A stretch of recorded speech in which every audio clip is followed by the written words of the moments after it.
عن أبي هريرة رضي الله عنه عن النبي صلى الله عليه وآله وصحبه وسلم قال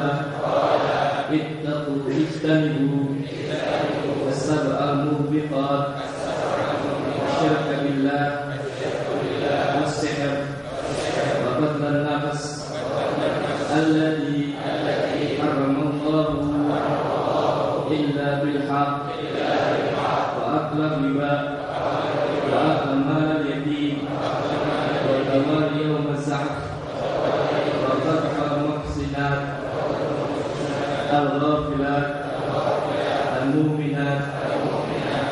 Hadis riwayat Bukhari dan Muslim. Mari kita lanjutkan lagi dengan sahabat singkat oleh guru kita Kiai Haji Muhammad Syukur Yaqub alaihi wasallam.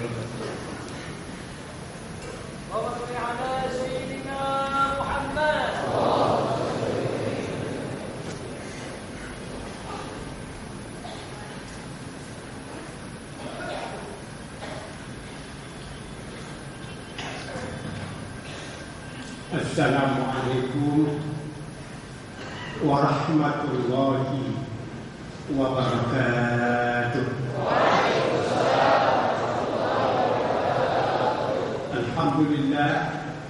Alhamdulillahi wa kafa. Wassalatu wassalamu ala nabiyil mustafa wa ala alihi wa ashabihi ahli sidqi wal wafa. Amma ba'd.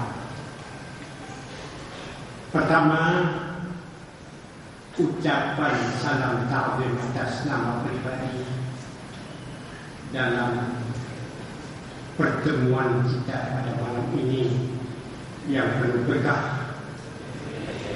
Saudara-saudara yang betul-betul di bawah bendera dari Majelis Rasulullah Sallallahu Alaihi Wasallam ini, saya pribadi menyampaikan ucapan salam ta'zim kepada seluruh para ulama, guru-guru, dan tak lupa pula tentunya kepada para habaib yang sama-sama kita muliakan, yang merupakan ahli bait Rasulullah Sallallahu Alaihi Wasallam. Hadirin, dari saya tentunya kalau syukur Yakub diibaratkan sebagai stok, sebenarnya syukur Yakub ini stok lama, tetapi ordernya order baru. Order di sini saya merasa bahagia sekali pada detik dan pada saat ini cucuran air mata saudara-saudara. Melihat hadirin, sekali lagi sudah tidak diragukan lagi, walaupun di sana sini ucapan-ucapan yang sangat menyakitkan hati, bahkan sampai adanya SMS saudara-saudara pengurus Rabithah Al-Islami Pak di Madrasah Jami'ah minggu kemarin telah melapor kepada saya mengasih tahu ada SMS secara viral, tapi takut menjelaskan siapa manusianya, Pak. Siapa orangnya, saudara-saudara, yang menganggap bahwa upacara kita yang dipimpin oleh para habaib ahli bait Rasulullah kita akan ada yang bid'ah, saudara-saudara. Saya akan lihat kecomorannya, bukan apa-apa. Lo nomornya gua membantunya, saudara-saudara. Biar sudah tua begini, saudara-saudara. Takut menjelaskan namanya mujahidin. Mujahidin tapi takut nama dan segala macam. La ilaha illallah. Kalau kita lihat sudah mulai abad ketiga menurut kitab tarikh Muhammad Rasulullah sallallahu alaihi wasallam, pertama yang diadakan oleh seorang Raja Irbil, Sahibul Irbil. Irbil adanya di Irak Utara, yang sekarang ini dipenuhi oleh suku Kurdi di Irbil. Adapun rajanya alim Sufi, saudara, namanya Muzaffar Abu Sa'id Kaukabani bin Baghdadi, Sahibul Irbil. Abad ketiga 300 tahun Ba'dal Qurun Thalatha sudah ada maulid sampai detik pada saat ini, saudara. Kalau boleh saya umpamakan hadirin, maulid ini laksana matahari di siang bolong, Pak. Tidak ada yang sentimen, tidak ada yang gak senang dengan cahaya matahari. Semua senang, Pak. Ada yang tidak senang dengan cahaya matahari, ada. Orang yang matanya terasum, sudah. Orang yang matanya belekan, sudah. Begitu juga orang yang senang maulid, belekan matanya, sudah. Sudah, Pak, sudah mujma'. Saya katakan sudah mujma'. Sudah tidak bisa dilakukan lagi. Bagi kita lillahi ta'ala, saya mensitir ucapan Allahumma syahid yang dibom di Syria, Dr. Said Ramadan Al-Buti. Beliau ditakuti, beliau pembela sunnah wal jamaah, pembela mazhab, dibom di masjid. Apa dia bilang? Mada yakunu jawabukum li Muhammad. Kita cinta Nabi. Apa tanggung jawab kita di hadapan Nabi? Mada yakunu jawabukum li Muhammadin wa sabilu hadzal ghairu mahad lan fa'tumu fi ummati wa taraktumuha lil 'azizil mu'tadi. Sampai hati kita tinggalkan, Pak. Ajaran Nabi diinjak-injak oleh orang-orang tidak senang. Saya minta kepada saudara-saudara sebagai ujung tombak dari perjuangan Nabi adalah majlis Rasulullah. Bagaimana kira-kira saudara untuk menghadapi mereka? Siap, saudara? Kita tidak usah khawatir, saudara. Sekali lagi saya atas nama pribadi ini merasa sedih sekali, saudara. Lillahi ta'ala ini sudah mujma', sudah tidak bisa dilakukan ini. Mau apa yang kita lakukan, saudara-saudara? Hadirin, tepat apa yang pernah diucapkan oleh seorang Syekhul Azhar di antara ratusan Syekhul Azhar yang paling jitu pemikiran panggilannya adalah Dr. Abdul Halim Mahmud. Dr. Abdul Halim Mahmud, sehingga beliau ini telah mendapatkan salah satu pendidikan yang sangat tinggi yang disampaikan oleh guru saya, Profesor Kiai Haji Raden Abdullah Billah. Di antara ratusan Syekhul Azhar yang paling jitu Pak adalah Dr. Abdul Halim Mahmud. Apa beliau bilang? Dia bilang dalam peringatan Maulid Nabi,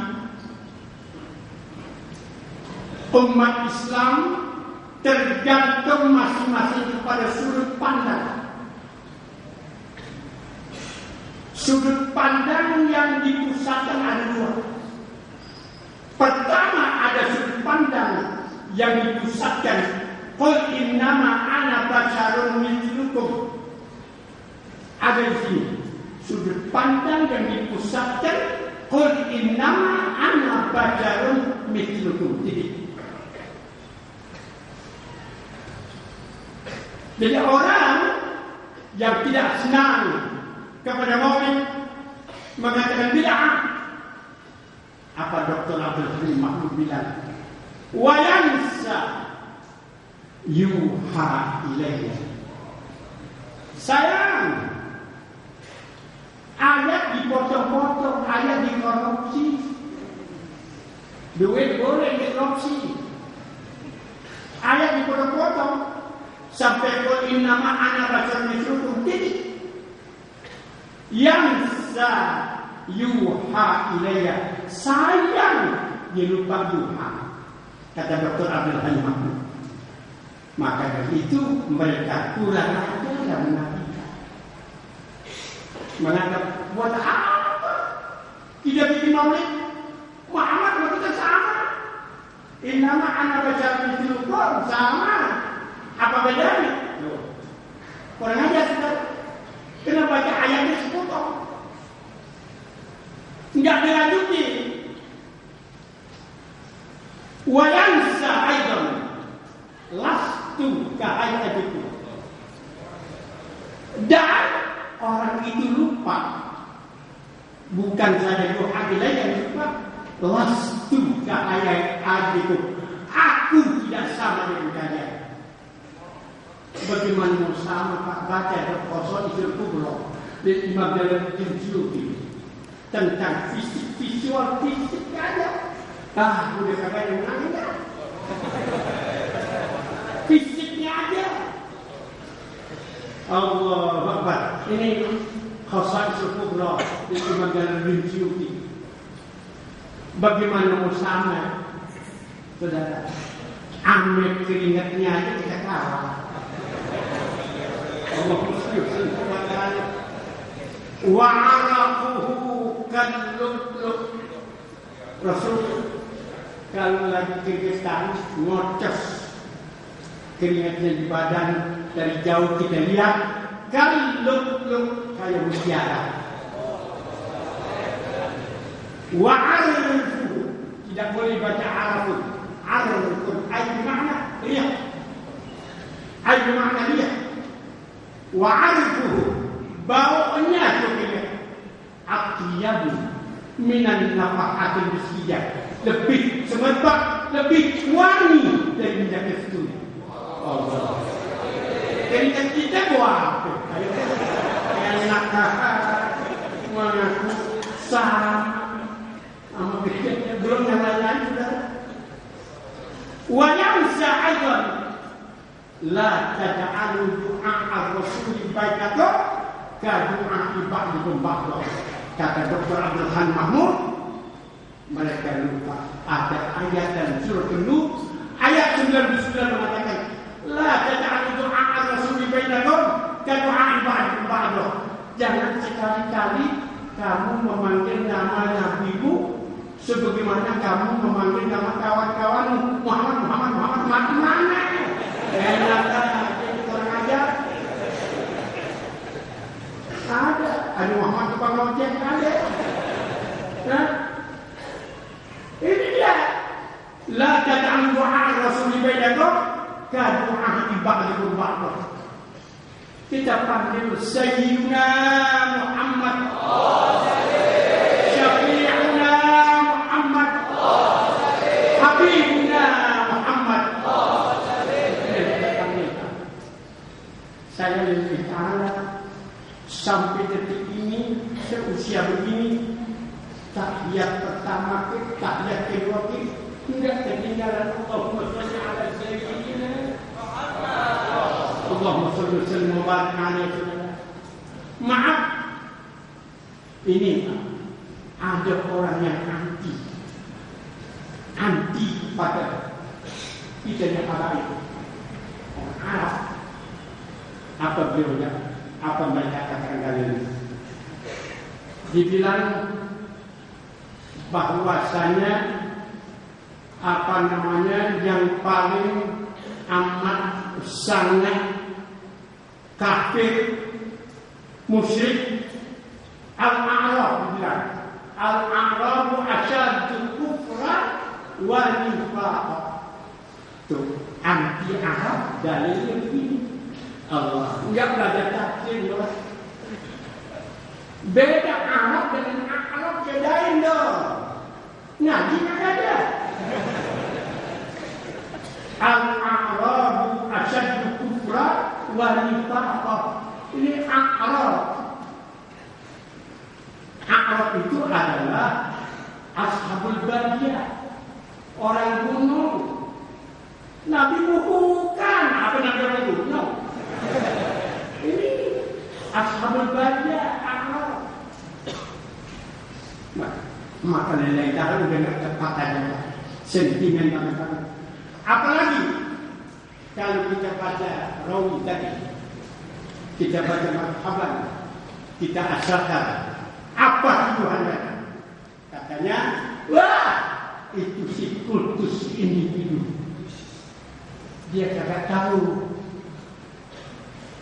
apa arti kultus individu. Jangan bahasa. Saya kebetulan punya guru, memang muhabbin di Ahlul Bait, Profesor Abdul Ghani. Saya punya guru. Saya tanya, Mama, saya mau tanya, apa sih arti kultus individu? Apa Mama Abdul Ghani bilang? Ya syukur, dia begini. Ente coba kebek. Ada kamus susunan Pahlawatkah, namanya Al-Mawrid. Ada kamus Al-Mawrid Pahlawatkah. Coba injil saya, itu kamus terdiri dari dua bahasa Arab dan bahasa Inggris. Bahasa Arab dan bahasa Inggris. Coba inti cari syukur, apa itu kultus individu? Saya kebetulan kebetulan pada saya itu kondisi di rumah, Al-Mawrid namanya. Kebet, ternyata bahwa Al-Mawrid itu apa namanya, kultus individu, ibadatul fardi. Orang yang menyembah manusia yang salah alamat. Kalau kita cinta menabi dikatakan kultus individu, kan mestinya pernah kepada agama lain. Sudah, salah alamat kultus individu mestinya disampaikan kepada agama lain, bukan kepada kita. Kita memang ada ihtiram. Itulah kultus individu, itu jawabannya saudara-saudara. Jadi ibadatul fardi begitu dalam kamus Al-Mawrid. Maka dari itu saya atas nama pribadi dalam pertemuan akbar kita pada malam ini, saya minta kepada seluruh jamaah, andai kata ada kegiatan Rasulullah di mana tempat, jangan saudara sempat kenal. Kenapa? Karena sebab kita bukan cuma hura-hura, kita ngaji, baca kitab. Bukan hura-hura saja kita baca kitab dan kita ngaji dipimpin oleh guru-guru kita yang memang sudah mempunyai pengalaman. Saudara-saudara, hadirin, terakhir sudut pandang yang kedua, yang tadi kurang ajar, yang pertama melihat Nabi adalah qul innama ana basharun mithlukum, kurang ajar. Kalau sudut pandang kita pusatkan yuha ilayya. Jadi saudara-saudara yang kita peringati, manusia wahyu bukan sembarangan. Allah, bagaimana Pak? Andai kata kita tidak ada peringatan Maulid, ya Allah, anak-anak kita kan tahu siapa Nabi kita. Betul tidak? Betul. Coba saya tanya, anak Rasulullah berapa sekarang? Hah? Intinya apa? Pertama, Zainab, Ruqayyah, Ummu Kalsum, Fatimah, Qasim yang lelaki, sama Abdullah. Dari mana ketiga Ibrahim? Apa enggak? Apa enggak? Pacarnya itu siapa? Nah, kalau tidak ada peringatan Maulid, la ilaha illallah, bagaimana kita bakal tahu akhlak Nabi kita? Allahumma shalli wa sallim wa barik alaihi. Hadirin, jadi saya atas nama pribadi, oleh karena masih banyak yang kita akan jelaskan oleh guru kita, oleh Habib kita. Insya Allah nanti pada satu saat masalah-masalah apa yang disampaikan dalam kitab kitab yang disampaikan oleh As-Sakandari, saya akan jelaskan tentang apa bedanya antara yuha ilayya dengan adalah Muhammad. Nanti pada satu saat insya Allah. Dan saya sekedar sambutan dan rasa cinta dan rasa senang kepada orang di saudara. Begitu kita asal yang saya baca tadi apa Pak? Yang mana? Wassalatu wassalamu alaika ya sayyidi ya Rasulullah. Khudh bi yadi qalbi adrikni terkata. Wassalatu wassalamu alaika ya sayyidi ya Rasulullah. Khudh bi yadi qalbi adrikni. Itu yang dibaca. Ente dari ahli baca itu. Jangan pikir apa Rasul ada hadir. Percaya tak? Hadir. Ada yang tanya begini, Ustaz, kalau yang asrakal sama waktunya, malam ini juga ada 1000 tempat sama asrakalnya. Ustaz bilang Nabi hadir. Emang Nabi ada berapa? Nabi ada berapa? Ada 1000 tempat yang asrakal, waktunya sama, jamnya sama. Emang Nabi berapa? Untuk saja. Saya tidak dulu apa kali tidak ada kata ada datang ke tempat beliau. Katanya bawa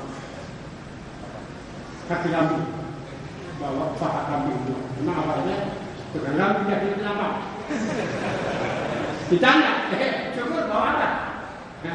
Bawa paha kambing, paha kambing pilih. Coba pijitin aku, pijitin. Mana? Nanya kan? Ada yang nanya begini. Kalau orang asraka kan Nabi akhirnya, nah kalau bersamaan waktunya ada 10 tempat, 1 waktunya sama, Nabi berapa?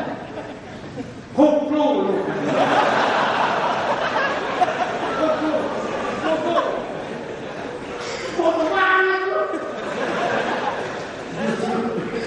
Karena saya bodoh, saya datang ke rumah ini.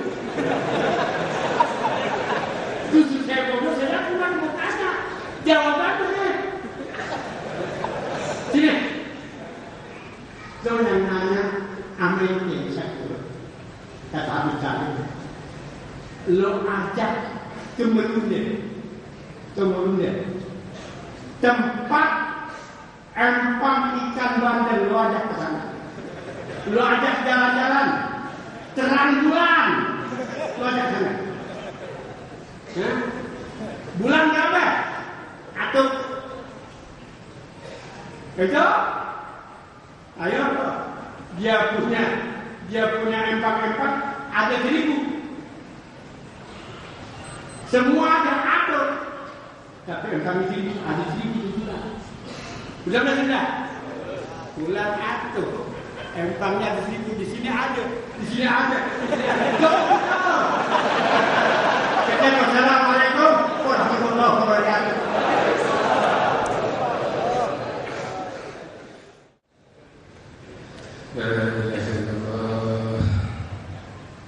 Assalamualaikum warahmatullahi wabarakatuh. Alhamdulillah alladzi hadana li hadza wa ma kunna linahtadiya laula an hadana Allah.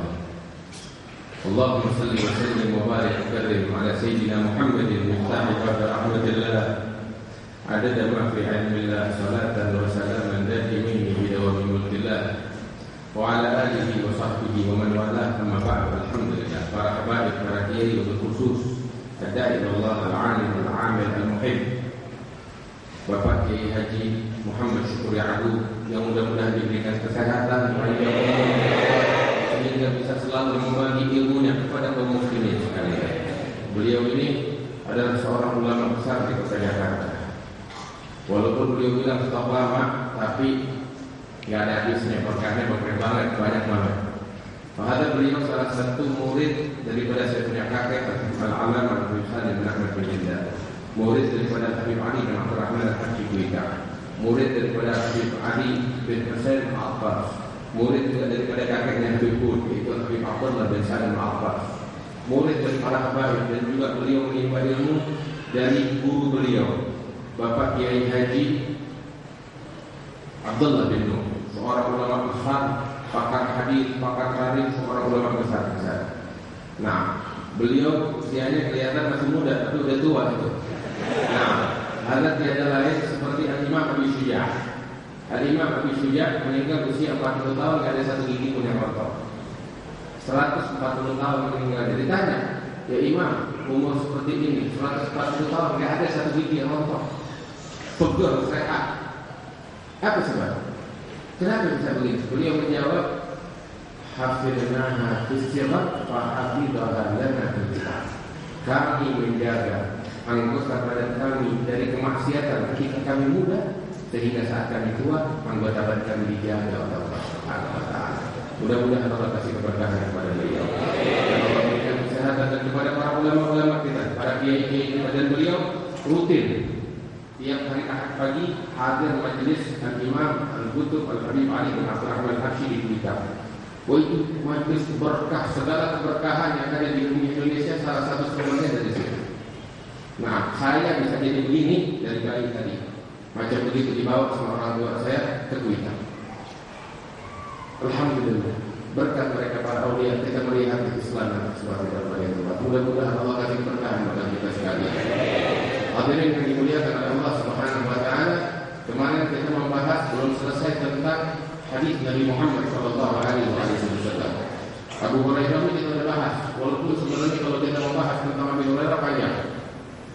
Nah, kalau kita membahas tentang kisahnya Abu Hurairah radhiyallahu taala anhu Allah panjang. Namun sudah kita bahas kemarin, yang pengen lebih detail lagi, dia buka kitab, dia belajar, dia ngaji. Dia ngaji. Alhamdulillah ulama-ulama di Kota Jakarta banyak, macam beliau tadi Muhammad Syukuri Abu. Di sini juga di sekitar sini banyak ulama-ulama besar, para kiai yang mana ilmu mereka sangat berkah. Nah, terus juga ini malam saya gembira. Alhamdulillah. Mudah-mudahan tiap malam Selasa kegembiraan ini terus bertambah. Gembira kenapa? Saya lihat di sini ada yang buku tulis sama pulpen. Di situ juga ada, di situ juga ada. Alhamdulillah. Ini banyak yang pada bawa buku tulis, bawa pulpen, dan ini insya Allah tanda kita semua dapat taufik dari Allah Subhanahu wa taala. Tapi kalau demikian insya Allah besok lebih banyak lagi. Ya, mudah-mudahan Allah memberikan taufik kepada kita sekalian. Kemudian di dalam hadis yang disabdakan oleh Nabi Muhammad SAW, beliau mengatakan, "Ijtanibus sab'al mubiqat." Jauhkanlah darimu 7 perkara. Nabi namanya menamakan al-mubiqat. Tahu artinya al-mubiqat? Al-mubiqat adalah yang dapat menjerumuskan seseorang ke dalam api neraka. Artinya ini perkara kabair. Ini dosa-dosa besar yang ini. Enggak macam-macam. Enggak macam-macam ini perkara. Yang namanya dosa sama Allah, yang namanya haram, Itu bukan perkara kecil. Kita boleh bilang ada dosa kecil, ada dosa besar, tapi orang yang meremehkan dosa kecil, memangnya dia melanggar perintah siapa? Perintah siapa yang dilanggar? Perintah siapa yang dilanggar? Sekecil apapun daripada dosa, bukan perkara kecil di Allah. Berapa banyak orang terjerumus di dalam jurang api neraka karena dosa kecil yang diremehkan. Ucapan sekadar, ucapan kita anggap sepele, kita lupa udah habis. Puluhan tahun sampai kita mati kita lupa. Tapi Nabi Muhammad SAW mengatakan, Inna rajula la yatakallam bi kalimah la yurdi biha balan yahmi biha fi jahannam sab'ina khalifah. Rasulullah SAW beliau bersabda, ada orang ucapin satu kata min sakhatillah, Rasulullah, kata ucapan satu kalimat tapi membuat Allah murka. Dia nggak ambil peduli ucapan begitu aja. Kita sekarang ngomong asal ngomong nggak kita ambil pusing. Tapi ternyata gara-gara itu satu kalimat yang dia nggak ambil pusing yang menjadi kemurkaan Allah, dia itu dilemparkan oleh Allah ke dalam jurang api neraka. 70 tahun belum sampai ke dasarnya, dipanggang oleh Allah. Yang namanya perkara haram, walaupun ulama membagi ini ada dosa kecil, dosa besar, tapi kita harus renungkan ini kemaksiatan, kita melanggar perintah Allah. Bukan perkara kecil, bukan perkara kecil, bukan perkara kecil. Harus kita tanamkan di dalam hati kita dulu. Terkadang kita ketika melakukan kesalahan kepada seseorang, urusan dunia kita pusing, tapi nggak pernah kita pusing atas satu dosa yang kita lakukan. Kita bisa menangis karena urusan hutang, problem dunia, tapi urusan dosa besar kita lakukan, nggak pernah kita ambil pusing. Jadi tiada lain karena iman yang lemah di dalam hati. Mudah-mudahan Allah kuatkan keimanan. Dan itu perkara yang akan disebutkan sekarang, bukan perkara main-main. Kalau saya bilang, ya perkara yang kita anggap kecil, dosa kecil, siapa yang kita lakukan perintahnya? Ini 7 perkara yang akan disebutkan. Ya sepeda. Nabi bilang al-mubiqat yang akan membinasakan seseorang, menghancurkan seseorang. 7 perkara. Yang pertama Nabi bilang asyirku billah, syirik kepada Allah. Apa sih artinya syirik kepada Allah? Al-isyraku billah, mensekutukan Allah. Artinya beriktikad di dalam hati bahwasanya ada Tuhan bersama Allah selain daripada Allah. Atau percaya, beriktikad, berkeyakinan ada sesuatu yang bersama Allah yang pantas untuk disembah. Dia menganggap ada Tuhan selain Allah, ada syirik, mensekutukan Allah atau menduakan Allah atau menganggap ada Tuhan selain Allah. Ini perkara sepele, ini perkara besar. Untuk menghapuskan kesyirikan semacam inilah Allah mengutus para nabi-nabi. Dosa-dosa apapun diampuni oleh Allah kalau seseorang mau bertobat dengan kesungguhan kepada Allah. Tapi perkara syirik, selama dia tidak mau beriman dengan Allah, tidak ada ampunan bagi dia. Ditutup oleh itu yang pertama. Yang kedua, as-sihir, permainan sihir. Tahu sihir? Dan di antara bentuk yang mirip dengan sihir kayak sekarang di negeri kita namanya santet. Apalagi tahu teluh, macam-macam yang namanya. Itu dosa besar, berat urusannya sama Allah. Main begituan dosa besar. Percaya sama begituan juga, dia percaya ada kekuatan dari begituan, ketakutan, tidak punya Tuhan. Anda nggak punya Allah. Itu semuanya nggak ada artinya di hadapan Allah. Datang ke tukang sihir untuk sihir orang, dia benci sama orang, dikerjain orang. Datang ke tukang sihir juga salah satu dosa besar. Ya, jadi tukang sihir, tukang santet juga dosanya besar sama Allah. Urusannya berat. Itu yang kedua. Yang ketiga, qatlun nafs allati harrama Allah illa bil haqq. Membunuh jiwa yang diharamkan oleh Allah kecuali dengan hak. Apa artinya dengan haknya? Jiwa yang boleh dibunuh oleh Allah Subhanahu wa taala itu ada aturannya di dalam syariat. Ya, di antaranya adalah pertempuran di medan perang melawan orang-orang kafir yang harbi setelah dinyatakan oleh pemerintah bahwa dia adalah kafir habis. Gak sembarangan, gak main melihat orang kafir sebelah. Saya nyatakan seperti ini. Sebab sekarang kita dapatin berapa orang main ngebom sini, bingung ajaran dari mana? Nabi bikin tahu.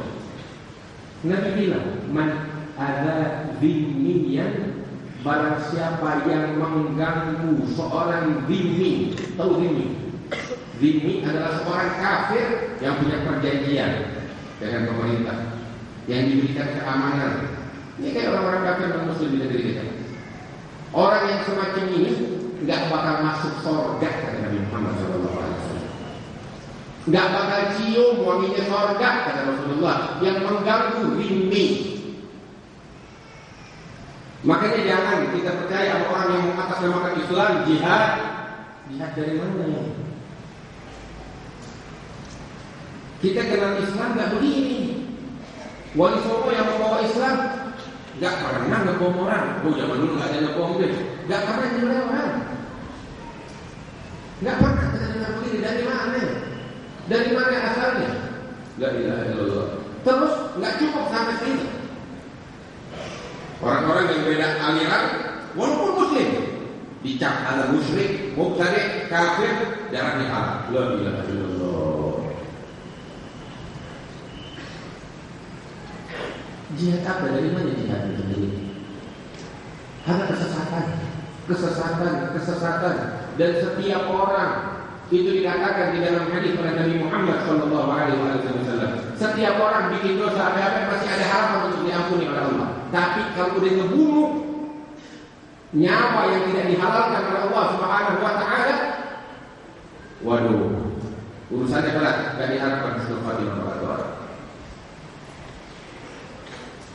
Sampai ulama bilang, di antaranya Sayyidina Abdullah bin Abbas, bahwasanya membunuh satu jiwa, ya, itu ulama mereka ada yang mengatakan bahwasanya dosanya seperti syirik billah, nggak diampuni sama Allah. Makanya hati-hati, ini bukan perkara sepele. Jangan kita percaya sama seruan-seruan yang mengatasnamakan Islam. Oh, karena ini jihad dari mana? Jihad dari mana?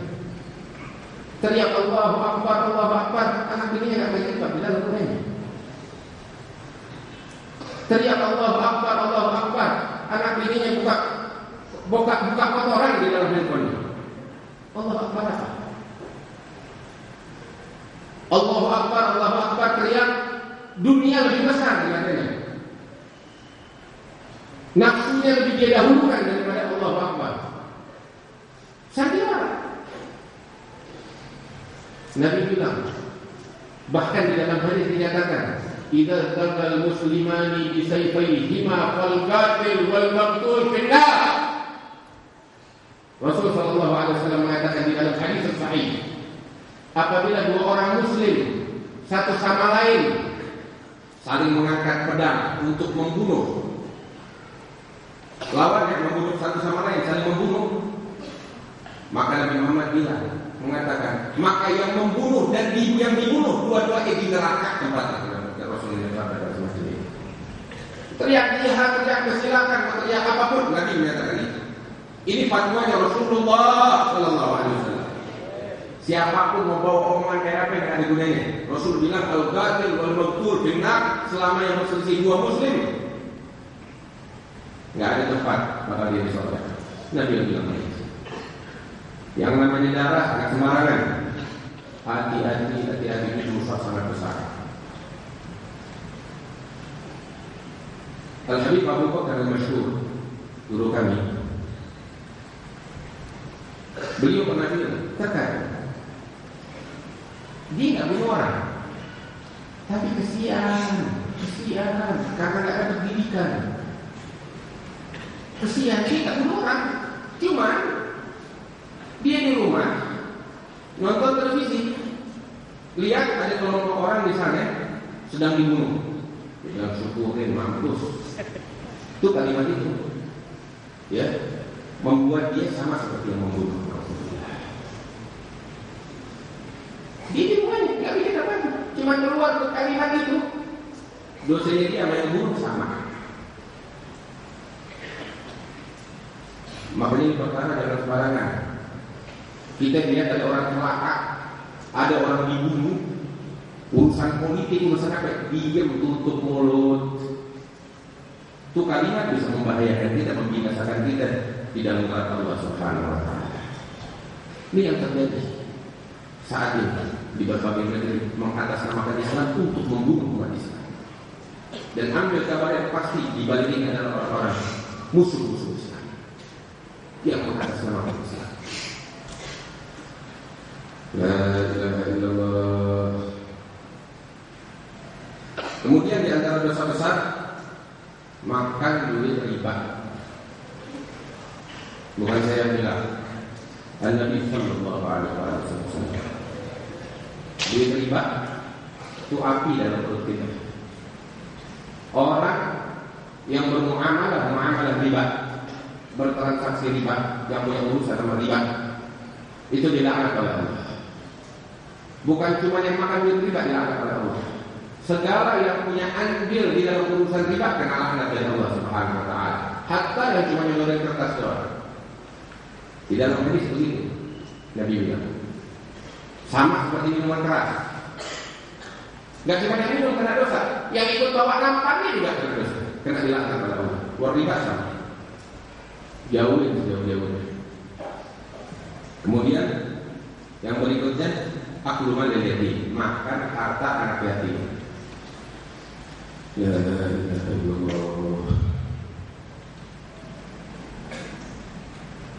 Ada sebuah cerita di Haram. Ada satu orang yang salihin meninggal dunia. Baru meninggal, beberapa ulama datang untuk melayat ke rumahnya. Begitu masuk ke rumahnya, itu waktu malam hari, dia pertama datang. Dia ngelihat di rumah si mayit ini, zaman dulu belum pakai lampu gelap, masih pakai lampu minyak. Ditarik lampu minyak dinyalakan sebagai penerangan. Begitu si alim melayat melihat di rumah si mayit ini lampu nyala, api itu nyala pakai lampu dan minyak, ya. Dia bilang matikan sekarang juga. Kenapa? Udah jangan matikan. Udah dimatikan, dia keluarin duit, beli minyak, beli lampu di luar, baru pasang yang berbeda. Kenapa begitu? Dia bilang ini mayit sahabat saya, dia meninggal dunia, ninggalin anak keturunan, anak keluarga, anak ini mereka ahli waris semuanya. Cuma masalahnya salah satu dari anaknya masih belum balik. Artinya apa? Itu anak namanya anak ya yatim. Ini lampu minyak dulunya milik siapa? Milik si mayit. Begitu dia mati, jadi milik siapa? Milik ahli waris. Wah, salah satu ahli warisnya siapa? Anak yatim. Berarti kita pakai itu tanpa izin dia. Dan dia pun itu anak kalau ngasih izin pun nggak diterima. Belum waktunya dia ngasih izin, belum balik. Habis apa? Matiin kita gantiin yang lain. Ada haknya dia. Sampai segitu nih perkara bukan perkara sepele, dosa besar. Dia bilang matiin itu lampu, pakai lampunya. Kita nggak mau makan harta penerangan dari duit yang yatim. Haram, dosa besar ini namanya nanti butuh neraka. Yang mereka makan di dalam perut mereka adalah api, kata Allah. Ya Allah. Terus yang berikutnya at-tawalli yaumaz zahab. Tawalli yaumaz zahab adalah berpaling saat pertempuran. Waktunya dia bertempur, dia kalah. Ini salah satu dosa besar. Tapi biar kita pahami hadis ya. Jangan kita tuh terpengaruh sama omongan orang-orang yang kadang la ilaha illallah. Sedih kalau kita melihat keadaan begini. Mencatut hadis kayak tadi Jumlah aku bilang, mencatut hadis untuk kepentingan ini. Nabi bilang di antara dosa besar adalah kabur saat peperangan. Jelas ini omongan Rasul. Dibawa di potongan hadis bagi orang-orang yang demo. Yang kagak mau ikut demo ini hadisnya dilarang Rasulullah. Demo sama perang di medan perang sama orang kafir berbeda. Orang yang kagak mau demo, kok ini menakut? Ada hadis Rasulullah. Jangan kita catat yang begini. Rasulullah SAW bilang, "Man kadzaba alayya muta'ammidan falyatabawwa maq'adahu minan nar." Yang berdusta atas namaku, siapin aja kasih kabar gembira apabila dia kursinya udah disiapin di akhir neraka oleh Allah. Karena itu kita tempatkan hadis di tempatnya. Pertempuran di medan perang melawan orang kafir, kita dilarang kalau dia terjun di medan perang untuk kafir. Walaupun nyawa taruhan kita. Pertempuran di medan perang melawan orang kafir, jangan disamakan dengan yang lain. Beberapa orang haus darah, kayak vampir, Dracula. Mau cari dalil-dalil, dia catat segala yang bisa dia catat dari hadis Nabi Muhammad SAW. Dan yang terakhir di sini dari 7, Nabi bilang betul muhsanat al-ghafilat al-mu'minat. Al-muhsanat, muhsanat itu wanita-wanita suci. Maksudnya suci, bersih dari kotoran-kotoran, nggak kayak laki-laki. Dia itu orang muhsan. Muhsan itu terjaga, terlindungi, tertutup. Perempuan-perempuan yang di rumah nggak pernah kenal laki-laki, perempuan bersih, orang baik-baik. Ya, al-ghafilat nggak tahu tentang hidup yang ada di dunia di luarnya. Lingkungan luar dia nggak tahu. Mukminat sibuk sama keimanan yang Allah dan Islamnya, sibuk kepada Allah. Perempuan baik-baik di rumah. Terus ada satu orang main menuduhkan suatu tuduhan bahwa dia itu perempuan laki. Namanya ghalat. Ghalat itu adalah menuduhkan perbuatan lacur kepada seseorang. Nabi menggarisbawahi apa ya? Yang namanya ghalat itu salah satu dosa besar. Dan yang semacam ini mesti dijatuhi hukuman Islam. Apa? Dia punya orang kalau dia mengatakan fulan lacur, itu jangan anggap sepele. Cuma kadang kita dengar dari infotainment main mulut kita terpengaruh.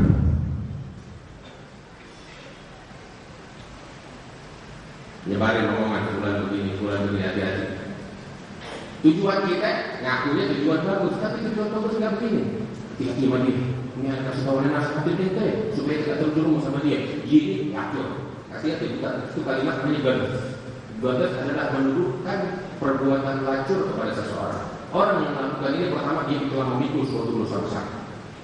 Yang kedua, itu hukumannya di dalam hukum Islam, dia dengan mengucapkan kalimat itu maka wajib baginya untuk membawa 4 saksi. TV udah menyiarkan, nggak cukup. Saksi yang mendengar 4 saksi, orang-orang yang bersih dari kemaksiatan, yang melihat apa bahasanya? Ente tahu sifat mata? Ya, sifat mata itu ada jarumnya, ada tempatnya. Ada tempatnya. Yang melihat itu jarum masuk ke tempatnya. Dengan matanya 4 orang. Bawa saksi kayak begitu, baru dia dikasih hukuman sebagai pelajar. Tapi kalau tidak bawa 4 saksi yang melihat jarum masuk ke dalam lubangnya, maka itu yang dicambuk, dilakukan pencambukan. Dan setiap saat itu ucapan itu tidak akan diterima oleh syariat agama. Ada hukum agama Islam berat urusan. Apalagi itu kalau tuduhan kepada orang umum, secara khusus kepada wanita yang sifatnya kayak begini, wanita baik-baik dituduh macam begitu, berat urusan. Ini termasuk 7 besar dari dosa-dosa besar. Ini di dalam hadis yang disebutkan oleh Nabi Muhammad SAW yang kemarin luput kita bahas. Insyaallah yang berikutnya hadis yang baru insyaallah malam Selasa yang akan datang. Kemudian tentang Risalatul Jami'ah, kita kemarin membahas tentang sunnah-sunnahnya Nabi Muhammad SAW. Di antaranya kita mulai dengan niat melaksanakan sunnah-sunnah Rasulullah di dalam wudu. Kemudian kita bersiwak mana berbau kan? Alhamdulillah. Pada bawah. Ini 100% yang pada bawah apa enggak? Alhamdulillah. Mudah-mudahan. Terus ya, kalau kita pengen kasih hadiah Bapak teman ente, kasih hadiah siwak. Ya, beragam siapin lagi. Nah, ini siwak jadikan sebaik-baiknya hadiah Bapak teman-teman yang kita sayang. Nah, siwak. Terus setelah itu lain daripada siwak, membaca basmalah. Kemudian kemarin juga diajarin doanya. Doanya Allah ketika membasuh kedua telapak tangan. Ya. Kedua telapak tangan Allahumma inna nas'aluka baca bismillah, baca rabbi a'udzu bika min hamazati syayatin wa a'udzu bika min yahdurun. Allahumma inna nas'aluka al-yumna wal barakata wa a'udzu bika min asy-syu'mi wal halal. Ini sudah kita bahas dalam pertemuan kita yang lalu. Kemudian yang berikutnya di antara sunnahnya adalah al-madmadah wal istinsyaq. Apa itu madmadah? Apa itu istinsyaq? Kemarin saya sudah bicara ada 3 perkara. Yang pertama namanya madmadah. Madmadah berkumur-kumur. Yang kedua istinsyaq. Istinsyaq memasukkan air ke dalam hidung. Yang ketiga namanya istinthar. Istinthar mengeluarkan air dari hidung setelah dimasukkan ke dalam hidung. Setelah istinsyaq. Ya, ini 3 perkara dan ada aturannya untuk mendapatkan pahala sunnah. Aturannya mesti teratur. Enggak boleh kita main istinsyaq dulu baru kumur-kumur. Enggak. Itu ada 3 berturut-turut. Cuci tangan, membasuh telapak tangan, kumur-kumur, istinsyaq dan istinthar. Ini mesti teratur harus. Enggak boleh kita istinsyaq dulu terus kumur-kumur terus baru cuci tangan. Enggak dapat pahala sunnah. Ada dinamakan mustahab wa mustahak. Mustahab itu sunnah dan mustahak artinya harus diikuti aturan lain. Nah, terus dalam pertemuan yang lalu saya katakan bahwasanya ada 9 macam cara berkumur-kumur dan al-istinsyaq, maksudnya dalam hidung. Saya pengen koreksi. Saya lupa di waktu luput sebenarnya bukan 9 tapi ada 6 macam. Ada 6 macam. Bagaimana macamnya? Disebutin semuanya apa enggak? Dicatat apa enggak? Insyaallah. Dipraktekin ya? Insyaallah. Baik, yang pertama dia ada dua kelompok. Namanya al-wasl wal fasl. Al-wasl digabung, al-fasl dipisah. Al-wasl yang digabung dia ada 3 cara. Sedangkan yang dipisah juga ada 3 cara. Jadi totalnya berapa? 6. Baik. Al-wasl yang digabung. Maksudnya digabung artinya ngambil 1 kali air. Ya. Itu bakal digunakan itu air untuk kumur-kumur dan memasukkan air ke hidung. Namanya ada bahasa Arabnya istinsyaq. Ya. Itu namanya wasl digabung. 1 air untuk kumur-kumur dan di hidung. Al-fasl yang dipisah, air bakal kumur-kumur sendiri dan bakal hidung, air lagi sendiri. Jelas, ada perbedaan. Ada 3 cara untuk gabungan yang digabung. Cara yang pertama dan ini yang paling afdal adalah 3 kali raukan air, 3 kali gayungan dengan tangan kita. Pertama kita gayung, ini caranya gitu. Ya kita gayung ke air, terus udah kita gayung, ya. Pertama kita gunakan untuk kumur-kumur, tapi jangan dihabisin semua ya. Kumur-kumur, buang airnya, terus tuh air yang masih di tangan kita gunakan untuk hidung, masuk ke hidung dan keluarkan 1 kali. Iya kan? Paham? Terus ambil lagi yang kedua, gunakan untuk kumur-kumur, buang airnya, kemudian masukin ke hidung dan buang airnya. Itu yang kedua. Kemudian yang ketiga kali juga begitu. Paham nggak jelas caranya? Ambil air sekali lagi yang ketiga, masukin ke mulut, buang dari mulut, masukin lagi ke hidung, dan buang dari hidung. Ini cara yang pertama. Dan itu yang paling penting. Cara yang kedua. Ini insya Allah kalau memang ada, insya Allah beberapa 2 hari lagi ada di bawah tulisan. Bisa diakses di website. Nah, cara yang kedua sama. Cuma bedanya airnya bukan 3 kali. Airnya 1 kali aja. Bagaimana? Ambil air, gunakan sedikit pakai kumur-kumur, buang, naikin ke hidung, buang sekali gitu. Tapi airnya satu-satu. Kumur-kumur lagi yang 2 kali, buang, naikin lagi ke hidung, buang dari hidung. Itu yang kedua. Airnya tetap satu yang itu juga. Gunakan untuk kumur-kumur yang ketiga, buang, kemudian masukin ke hidung untuk yang ketiga kali, terus buang. Nah itu 1 kali itu caranya. Airnya 1 kali untuk sekaligus sekaligus 6 kan? Kumur-kumur hidung, kumur-kumur hidung, kumur-kumur hidung. Jelas. Itu cara yang kedua. Cara yang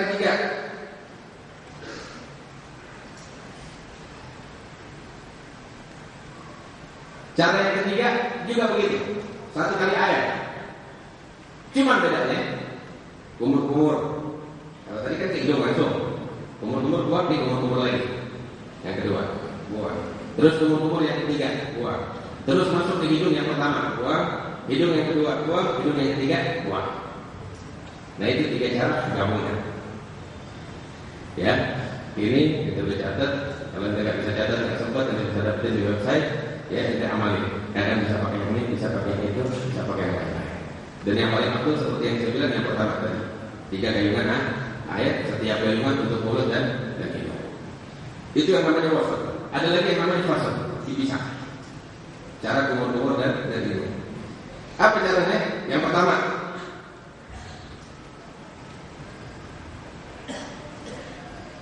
dua gayungan air. Gayungan air pertama digunakan untuk kumur-kumur 3 kali. Gimana caranya? Untuk gayungan pertama, kumur-kumur 2, kumur-kumur 2, kumur-kumur 2, selesai 3 kali. Ambil gayungan kedua, gunakan untuk hidung. Hidung sekali buang, terus 2 kali buang, terus 3 kali buang. Selesai cara pertama. Dipisahkan? Bisa apa enggak? Nyambung kan yang mana-mana? Baik. Itu yang pertama. Yang kedua, ya teman-teman prestasi mesti terhormat. Ini 6 gayungan. Waduh banyak. 6 gayungan air. Bagaimana caranya? Ambil gayungan pertama gunakan untuk kumur-kumur. Oke, selesai. Gayungan kedua gunakan untuk hidung. Ya, sekali. Gayungan ketiga untuk kumur-kumur yang kedua. Ya. Kemudian gayungan yang keempat untuk hidung kedua. Gayungan kelima untuk kumur-kumur yang ketiga. Ya. Gayungan yang keenam untuk hidung yang ketiga. Jelas. Baik. Jadi 6 kali cuman begitu, mulut hidung dan seterusnya. Yang terakhir yang keenam, yang TV yang terakhir, cara yang terakhir juga begitu, 6 gayungan. Cuman bedanya sama yang sebelumnya. Kalau yang sebelumnya kan mulut hidung. Kalau ini enggak, mulut 3 kali, gayungan mulut buang. Gayungan kedua, mulut lagi buang. Gayungan ketiga, mulut lagi yang ketiga buang. Terus ambil lagi gayungan untuk hidung, pertama, kedua, dan begitu seterusnya selesai. Nah, ini 6 macam cara. Dan semuanya sunnah daripada sunnah-sunnah dari Nabi Muhammad SAW. Kalau kita amalkan kita dapat pahala yang besar dari Allah Subhanahu wa Ta'ala. Terus terakhir masih ada dikit lagi, ya. Yang belum menurut dari saya, Al-mubalaghah ketika kita kumur-kumur itu dianjurkan untuk airnya sampai ke dalam. Jangan cuma di ujung bibir aja. Ya, tapi kumur-kumur sampai ke dalam terus kita gerakkan tuh airnya di dalam mulut kita baru kita keluar. Dan sunnah kan cuma di dalam mulut sampai ke dalam sini baru keluarin. Itu sunnah kecuali pada saat berpuasa. Saat berpuasa nggak boleh yang namanya mubalaghah, sebab dapat membatalkan puasa kalau airnya masuk ke dalam lagi. Nah, karena itu yang namanya mubalaghah itu artinya masukin air sampai ke dalam sini nih, pada saat puasa dilarang, nggak boleh. Nah, sebab kalau udah keterlanjuran batal puasanya dan dosanya. Nah, sehingga untuk puasa yang namanya mubalaghah yang menyampaikan ayat sampai ke tenggorokan itu tidak disunnahkan dan tidak dianjurkan. Ini sunnah hanya selain untuk selain puasa boleh. Jelas. Baik, yang terakhir adalah at-tathrid. Tathrid itu 3 kali. Ini semuanya dilakukan 3 kali. Dari yang siwak, dari yang namanya cuci tangan, madmadah, istinsyak, dan lain sebagainya, semuanya dilakukannya 3 kali. Nah ini kalau kita sudah tahu semua, ini yang selama ini kita bahas adalah sunnah-sunnah yang dianjurkan untuk dilakukan pada saat pertama kita duduk sampai sebelum membasuh muka. Ini kan kita belum basuh muka kan? Nah kita punya kewajiban yang mesti kita lakukan dalam duduk membasuh muka. Kapan membasuh muka? Nah di sini semua baru kita basuh muka dengan kewajiban niat. Nah itu membasuh muka juga ada macam-macam sunnahnya. InsyaAllah bakal kita bahas dalam pertemuan kita yang akan datang. Wallahu a'lam bishawab. Mudah-mudahan apa yang saya sampaikan bisa dipahami yang bisa dijadikan sebagai pedoman kehidupan kita dan bisa kita ajarkan kepada anak keluarga kita di rumah kita. Mudah-mudahan apa yang kita dengar ini bawa manfaat sekalian. Terus saya mau ingatkan bentar lagi nih, ini hari Senin. Besok Rabu tuh hari Rabu pagi di Empang Bogor. Hall daripada Imam Al-Kutub Sultan Al-Auliya Al-Habib Abdullah bin Muhsin Al-Abbas. Hari Rabu pagi di Keramat Empang Bogor. Yang punya kesempatan untuk hadir biar pada aku. Nah, kemudian sorenya jam 5 itu Rauhah di Kuitang. Dan maghribnya ziarah Al-Habib Ali bin Abdurrahman Al-Habsyi di Kuitang. Kemudian hari Kamis sore ada yang namanya Maulid Akhir Kamis yang paling berkah tuh, dia tuh awal segalanya dari sini. Dari zaman Habib Ali bin Muhammad Al-Habsyi di Sewon sampai datang kemari ke Maulid. Itu berkah yang pada punya kesempatan untuk hadir pada hadir. Ada lagi saya tidak sia-siakan kumpulan kayak gitu. Nah, itu Kamis sore. Terus juga lepas itu ada lagi acara-acara yang lain tempat Habib Ali bin Abdurrahman Segaf hari Jumat subuh. Terus juga apa lagi di Al-Hawi Turdah. Terus Sabtu pagi di mana di Al-Hawi juga, kemudian di beberapa tempat. Kemudian selain setelah Al-Hawi di tempatnya Habib Muhsin. Di tempatnya Habib Muhsin malam minggu besok berkah kita hadir di situ. Insyaallah bersama saya di Syekh Abdul Qadir Al-Sa'di. Nah, kemudian juga dari hari Minggu hari Ahad di luar Batam. Habib Muhsin berarti bakal itu. Kemudian Kampung Banda. Kemudian hari Senin saya undang antum sekalian acara Haul dan Maulid. Saya punya kakek Habib Salim bin Ahmad bin Jildan. Kemudian setelah itu kita ketemu hari Sabtu. Bukan kita, orang perempuan. Hari Sabtu khusus acara perempuan di tempat saya di Al-Fakhriyah Ciledug. Orang-orang perempuan yang bisa hadir kita harapkan kehadirannya, insyaallah berkah. Hari Sabtu yang akan datang tanggal 8 Februari setengah 8 pagi sampai jam setengah 12 kurang lebih. Ya, khusus perempuan yang bakal kita insyaallah hari Ahadnya. Hari Ahad jam tanggal 9 Februari untuk laki-laki dan perempuan juga boleh hadir. Nah, untuk umum. Jadi di Al-Fakhriyah kita bikin 2 kali, Sabtu untuk perempuan khusus dan Ahad untuk laki-laki dan perempuan. Yang ambil 9 pagi. Kemudian yang punya kesempatan bisa ngambil keberkahan atau untuk hadir Al-Habib Ali di Solo biar dia hadir. Dapat berkahnya banyak untuk dunia dan akhirat. Sampai tahu jadi penyebab kita masuk surga Allah Subhanahu wa taala. Mudah-mudahan untuk bimbingan kepada kita sekalian, berikan taufik kepada kita. Assalamualaikum warahmatullahi wabarakatuh.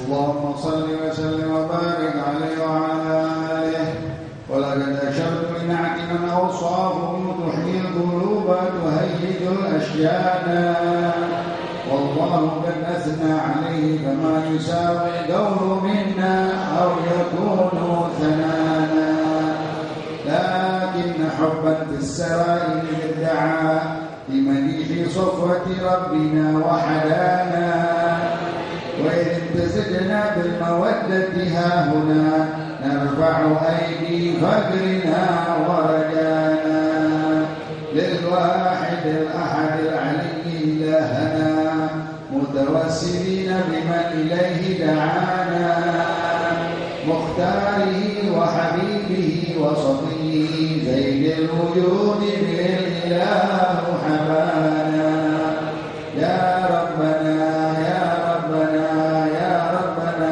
بالمصطفى اقبلنا أجب دعوانا أنت لنا يا ذخرنا في هذه الدنيا وفي أخرانا أصلح لنا الأحوال واغفر ذنبنا ولا تؤاخذ ربي إن أخطأنا واسلك بنا في نهج طه المصطفى ثبت على قدم الحبيب خطانا أرنا فضل منك طلعة أحمد في بهجة عين الرضا ترعانا واربط به في كل حال حبلنا وحبال من ود ومن والانا المحسنين ومن أجاب نداءنا وذوي الحقوق وطالبا أوصانا والحاضرين وساعيا في جمعنا نحن بين يديك أنت ترانا ولقد رجوناك وحقق سبلنا واسمع بفضلك يا سميع دعانا وانصر بنا سنة طه في بقاع الأرض واجمع كل من عادانا وانظر إلينا واسقنا كأس الهنا واشفي وعافي عاجلا مرضانا وقضي لنا الحاجات واحسن ختمنا عند الممات واصلح عقبانا يا رب واجمعنا وأحبابا لنا في دارك الفردوس يا رجوانا يا رب واجمعنا وأحبابا لنا في دارك الفردوس يا رجوانا يا رب واجمعنا وأحبابا لنا في دارك الفردوس يا رجوانا بالمصطفى صل عليه وآله ما حركت ريح الصبا أغصانا سبحان ربك رب العزة عما يصفون وسلام على المرسلين والحمد لله رب العالمين.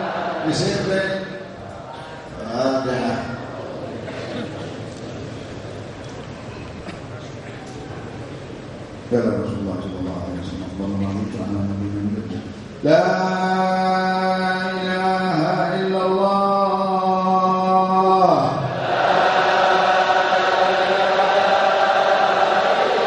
لا إله إلا الله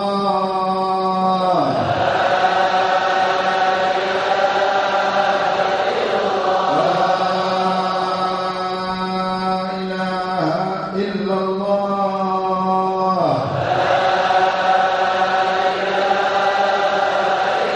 محمد رسول الله صلى الله عليه وسلم وشرف وكرم ومجد وعظم كلمة الحق عليها نحيا وعليها نموت وعليها نبعث إن شاء الله تعالى من آمين. اللهم صل وسلم على سيدنا محمد نور الأنوار وسر الأسرار وترياق الأغيار ومفتاح باب اليسار سيدنا محمد المختار وآله الأطهار وأصحاب الأخيار عدد نعم الله وإفضاله. اللهم صل من العقول أوفرها من الأذهان أصفاها من الأعمال أزكاها من الأخلاق أطيبها ومن الأرزاق أجزلها من العافية أكملها من الدنيا خيرها ومن الآخرة نعيمها. اللهم أجرنا من غير ضرر وأغننا من غير وطر. اللهم أجرنا من غير ابتلاء وأغننا من غير ابتلاء. نسألك فهم النبيين وحفظ المرسلين وإلهام الملائكة المقربين. اللهم أغننا بالعلم وزينا بالحلم وأكرمنا بالتقوى وجملنا بالعافية وصلى الله على سيدنا محمد وعلى وسلم.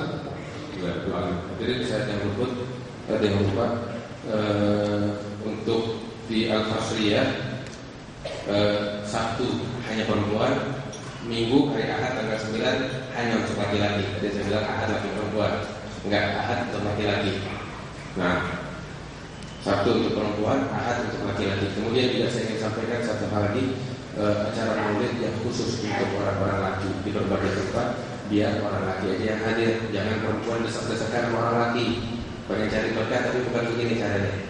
Ada juga maulid-maulid yang bahkan orang perempuan hadir di tempat acara khusus orang perempuan, orang laki nggak boleh hadir. Iya, maka ada aturan semua. Assalamualaikum warahmatullahi wabarakatuh.